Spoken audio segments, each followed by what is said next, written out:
Hey everybody, welcome to another episode of Wahoos Weekly, your weekly in-depth look at the Pensacola Blue Wahoos on the field and off. I'm Blue Wahoos broadcaster Erik Bremer. I'm Blue Wahoos broadcaster Charlie Hobert. Yeah, Charlie's my broadcast partner, and we've been working together all season long. Charlie, we are now past the All-Star break. The Wahoos are on the road in Knoxville. We're settling into what they sometimes call the dog days of summer. How do you adjust and how do you avoid falling into the doldrums? Man, just try to keep your head above water. I mean, whether a season's going well or poorly, it's a long season. Baseball's notoriously a long season, so just keep seeing people you like. When you're away from baseball, don't think about baseball. Just do something else. And, do anything you can to keep your energy up. If that's caffeine, drink that. If it's not, figure it out. For me, I'm just figuring it out. And especially with this season, man, it has been a topsy-turvy up and down year. So it's something. Ups and downs, but eventually, the water table reaches an equilibrium, and this team is roughly a 500 team as it's been for most of the season. So, how do the Blue Wahoos make sure that their last month of baseball is their best month of baseball? Man, it's hard because it feels like you just need one run, right? Because they've been playing 500 baseball the whole year. But so is everyone else. In the North, in the South, everyone has been around the same spot as the Blue Wahoos. So if they can rattle off one 6-game, 7-game winner, I think they're putting themselves in a really great spot for me. And with how this team has been playing, it starts with the bullpen. You got to be able to protect leads, not even just late in games, but if we're running out an opener, there was this point where Jacob Miller was only going 3 innings. He was just off the injured list. They were taking it slow. You got to be able to protect those middle innings as well. You can't put all of it on the starter, and you can't put all of it on the offense because people are going to go through rough stretches. You got to be able to pick those guys up. Blue Wahoos this week are playing the Knoxville Smokies, the Chicago Cubs affiliate, and it's actually the only team remaining on the schedule in the North Division that we're going to be facing. And they come here to Pensacola in a few weeks as well. We haven't seen Knoxville since really the first couple weeks of the season, but they did end up finishing the first half in first place, even though they weren't playing their best baseball when they came here to Pensacola. What should we be looking for when it comes to the Knoxville Smokies? I know that we haven't seen them, neither you nor I, since we saw them just in the first month of the year. Yeah, one, I'm happy, and I think everyone on this club is happy that this is the last Northern Division they're playing, and it's going to be at home. They don't have to deal with the real long bus rides all the way up to Tennessee anymore. They can kind of take it out of gear and kind of just play the baseball they know how to play. Man, you got to just do what you can. You can't focus too much on Knoxville when there are problems internally. You know what I mean? I mentioned the bullpen, and that has been a problem throughout the season. So, yeah, you can point to this hitter or this starting pitcher or this guy throws 100 and this guy is hitting 3. You got to throw all that out. You got to look in the mirror at this point in the year and say, it doesn't matter who I'm playing. I got to go out there and, in the wise words of Bill Belichick, I got to go out there and do my job. And if everyone can go out there and do their job, it doesn't matter if they're playing the Chicago Cubs, they'll do their job. This is our second year going to Knoxville proper. The team's old ballpark, when they were the Tennessee Smokies, was out in Kodak, closer to Dollywood and the Great Smoky Mountains. Got to check out downtown Knoxville last year. Pretty cool city. Have you ever been? No, I've spent a little more time this year in Tennessee than I ever had, but I have not hit Knoxville. What was your impressions? It was great. I got to go up in the Sun Sphere, which I knew from the Simpsons episode, where they visit the site of the 1984 World's Fair. Great area downtown, and it seems like they've got a lot of fan interest. I'm sure you're very familiar with that Simpsons episode. Oh, yeah. You and I are both big Simpsons guys, and I'd go to see just the Sun Sphere. Well, it, I think, cost $5 to go up in the elevator and go up to the top and get a view of downtown Knoxville. And I think having paid for it once was enough. Yeah, if I start saving now, I might be able to get there early next year. Compounding interest will help you out there. I'm not trying to be reckless with my spending. This week's guest on Wahoos Weekly is team photographer Nino Mendez. Nino's been with the club since 2019, and we'll hear from him directly on some of the inspirations behind his more memorable shots. But Charlie, you've gotten to know Nino yourself this year. What a great guy. Oh, Nino. I love that guy. He's he is so good at his job. The Blue Wahoos are so lucky to have someone like Nino snapping picks, the amount of moments he's caught, the good moments, the bad moments. I mean, he's just always right where he needs to be. He's always got his helmet on. Safety first. We have to take care of that. And he's a great guy. He's a teacher. At the time of recording this, he just went to Rome with his students, and he had a great time there. He's offered to be a translator for me throughout the season with some of the primarily Spanish-speaking players. It's just a treat to see around the park. So I'm a big Nino guy, and I'm glad he's going to get a little spotlight here. Yeah, we're going to be going over some of Nino's photos that he brought in, but I'll ask you if any particular photos come to mind from this 2026 season, because Nino brought in some older ones from before you joined the organization. Yeah, I mean, it can be hard to describe, of course. It's a you had to be there kind of moment, but he got a beautiful drone shot early in the year of a sunset over Blue Wahoos Stadium, which is just, you put that up in any dentist office in America, and it's gonna draw some eyes. A lot of great picks. People coming off the mound. Carson Milbrandt, some emotional shots. Any of the home runs. Bat flips in the air. I mean, it's hard to pinpoint one specific photo, but I mean, you head onto Facebook, you can see him there. I mean, he's the best. Well, when we come back, we'll talk with team photographer Nino Mendez about his time starting in 2019 and going through today, being the photographer capturing moments on and off the field for the Pensacola Blue Wahoos. At A1 Automotive, we do it all. All kinds of repairs for all kinds of vehicles. We do AC repairs, we do suspensions, we do pre-purchase inspections. We'll diagnose your problem and get it fixed. Free brake inspection. We can provide financing for any work we do.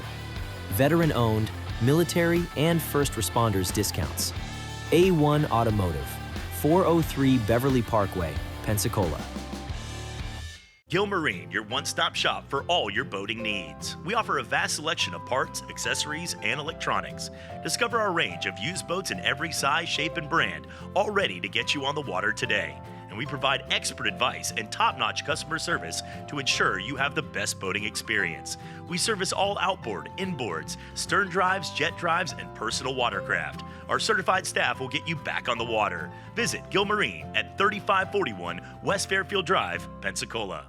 Empire Truck Sales, located at 2255 West Detroit Boulevard in Pensacola, is your Freightliner, Western Star, Detroit Diesel, and Cummins dealer for Northwest Florida.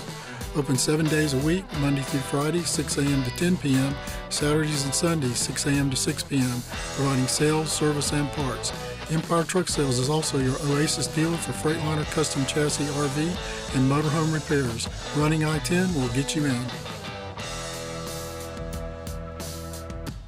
Nestled in the heart of Pensacola, Dorothy's is a one-of-a-kind, community-driven cocktail bar by Oasis, Florida, created to sustain vital HIV and STI care across the Florida Panhandle. Inspired by the Wizard of Oz, rooted in inclusion and dripping with character, Dorothy's is a welcoming space with award-winning Oz-inspired cocktails, food by Steel Pony Diner, and an unmatched atmosphere. Join us 7 days a week in downtown Pensacola, located directly across from Maritime Park and the Blue Wahoo Stadium. Hey everybody, welcome back to Wahoos Weekly. I'm Blue Wahoos broadcaster Erik Bremer, and this week our special guest is our good friend, Blue Wahoos team photographer, Nino Mendez. Nino, thanks for joining us. Yeah, thank you for inviting me. So, you joined the Blue Wahoos in 2019, a couple years before I came on. I've gotten to know you very well over the last few years, but I haven't heard the story in a while. How in the world did you end up becoming a team photographer for a baseball team? Because it wasn't always a natural fit. Yeah, it was a very random start. Before doing this, I was doing weddings and just engagement kind of photos.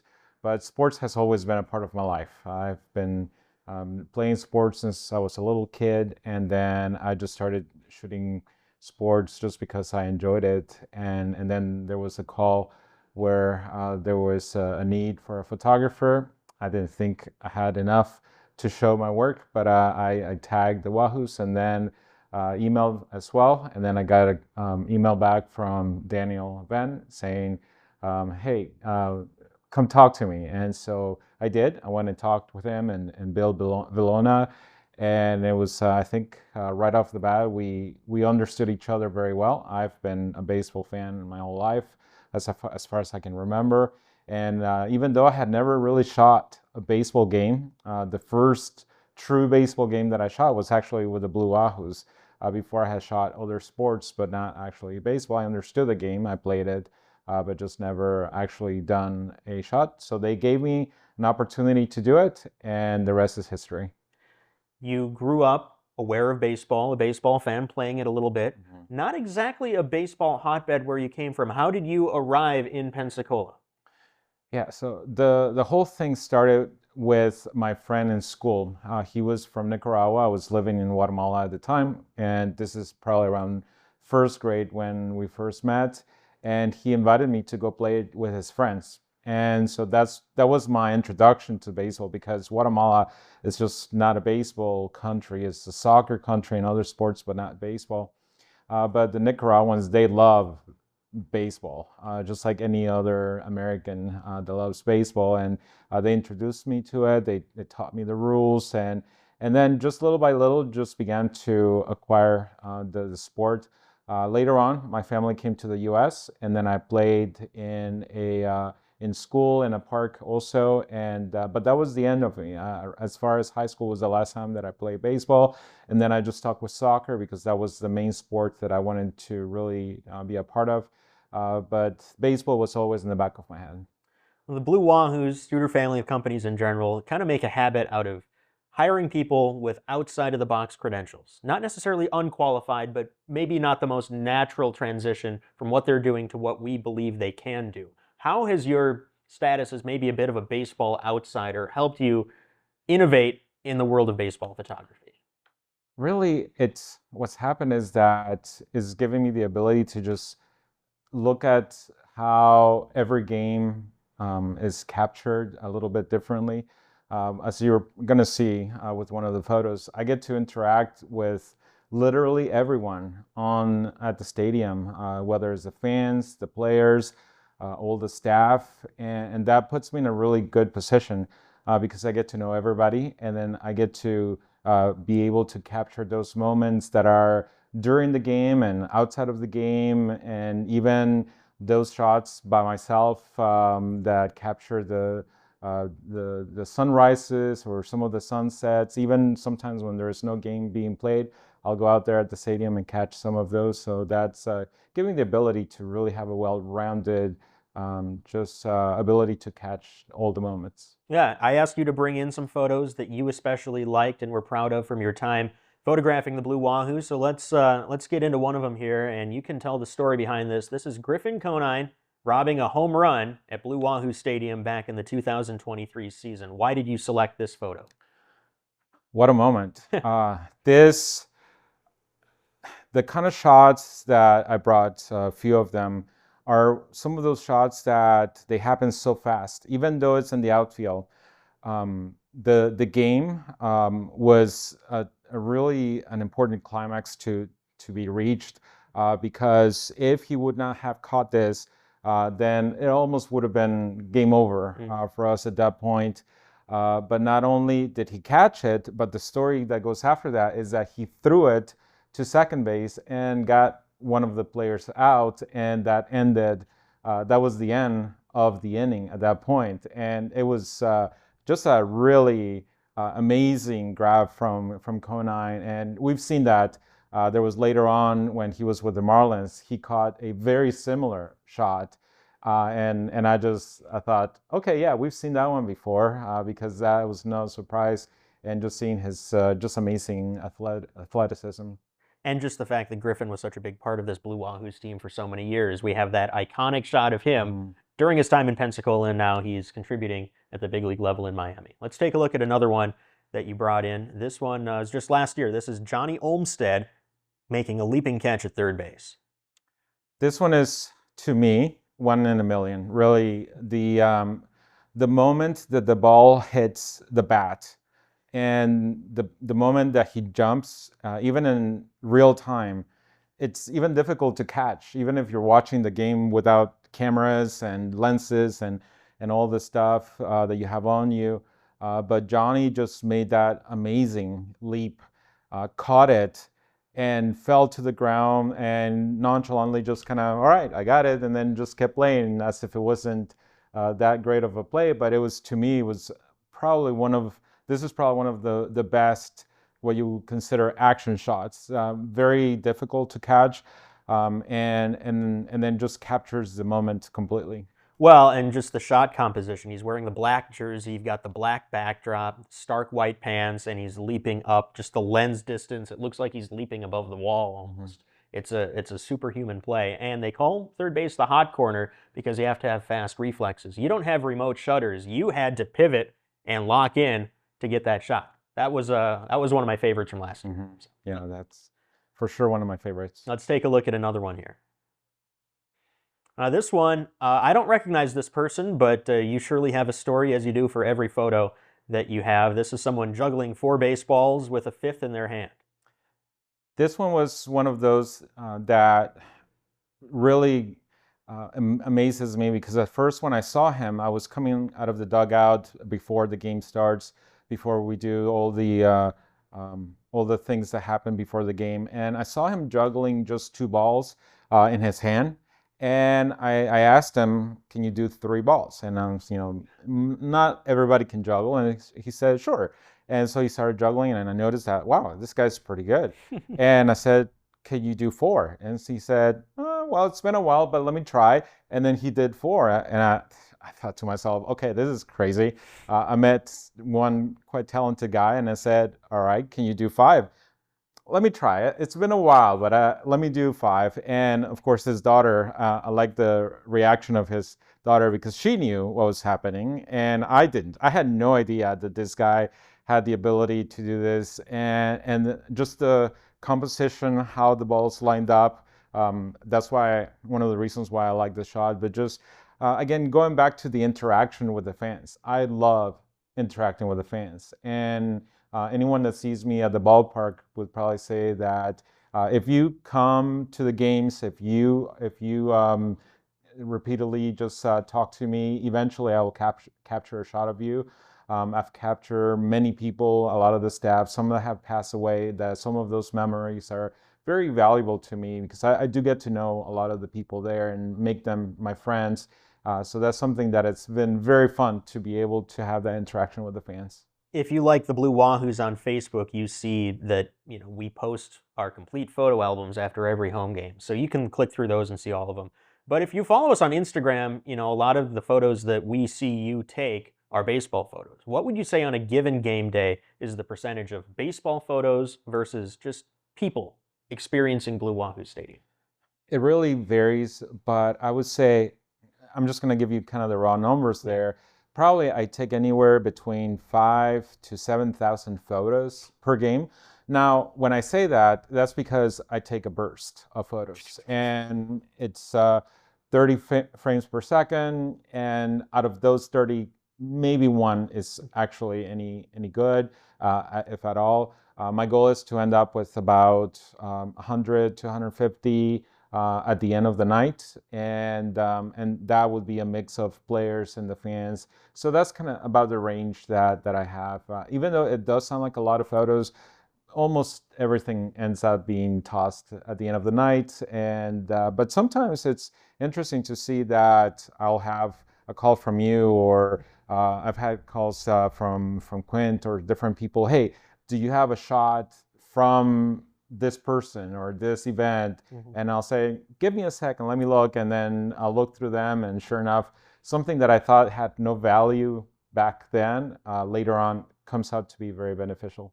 Let's take a look at another one that you brought in. This is a gorgeous shot from a drone of Blue Wahoos. Is that sunrise or sunset?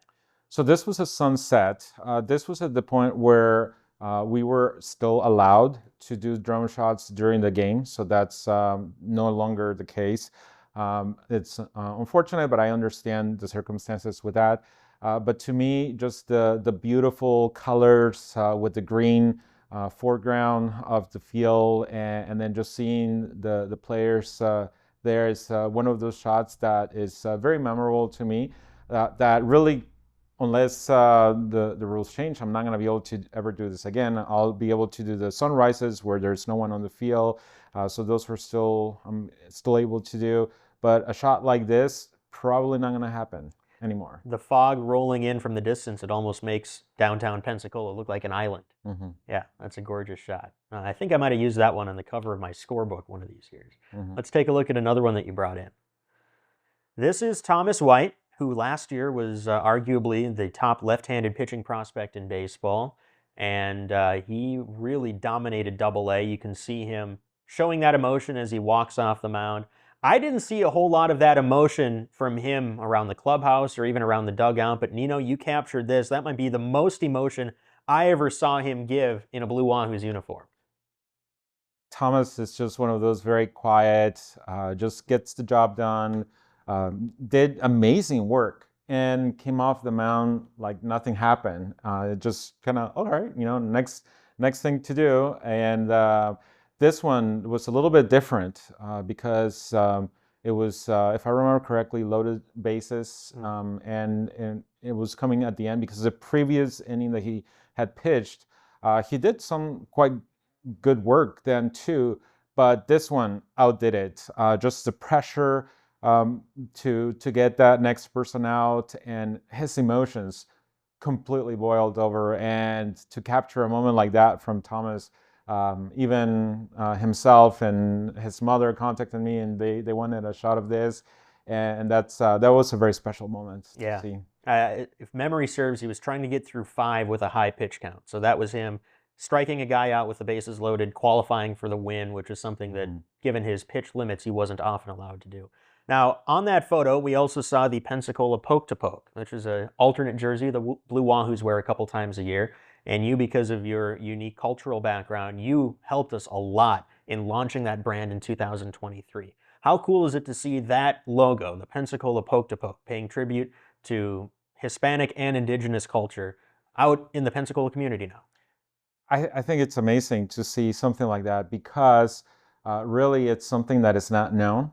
The history behind it, it's not just a fun jersey, but there's actually quite a bit of history to it, and something that there's a good connection to modern sports. To see the logo, how it came out from a Mexican artist, and he captured it very well, and that's something that I think combined with the colors and then the design, it really brought a great tribute to the history of the Mesoamerican sport, and that's something that even though I'm not of a Mayan descent, I grew up around a lot of Mayan people in my lifetime, and that's something that I really appreciate a lot. I can tell you like it because you wear that hat around the ballpark quite a bit. I wear it in around the town too because I get comments all the time saying how cool of that hat is that I wear, and then gives me a chance to explain a little bit about it. So that it's something that I enjoy quite a bit. Let's take a look at another photo that Nino brought in. This is this one might be my favorite one that you've taken, and I think this is the last one that you brought in. The story behind this: Christmas in July in 2023, the Blue Wahoos wearing special ugly sweater jerseys.